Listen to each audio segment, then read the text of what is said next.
គុណព្រះធំធេងហើយខ្លាំងណាស់លើលោកីម្ដាយសួយលំបាក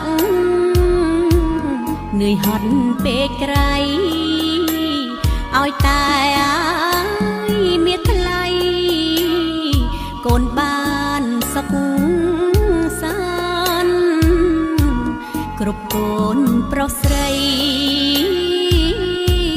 គួរយល់ចិត្តម្ដាយដែលគិតណាយខ្វល់ខ្វាយឥតស្រាក់ស្រានតាំងពីកំណើតលុះធំពេញប្រាន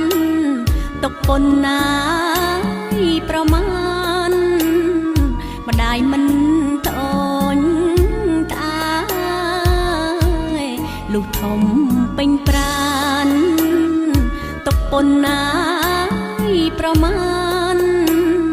ម្ដាយមិនត្អូញត្អាយពេលកូនជួបភ័យចិត្តម្ដាយសែនព្រួយបួងសួងងាយព្រះជួយពុំមានពេលហើយកូនសុខកាលណាចិត្តម្ដាយសុខដែរនេះពិតណាយចិត្តមក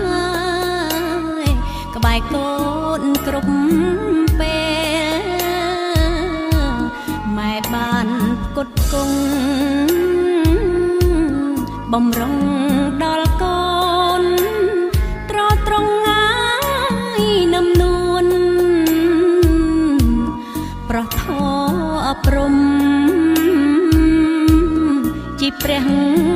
ក្នុងផ្ទះផ្ដោសុខមនោរម្យកក់ក្ដៅហើយភិរមព្រោះតែម្ដាយថ្លៃផ្ដល់សុខមនោរម្យកក់ក្ដៅហើយភិរមព្រោះតែ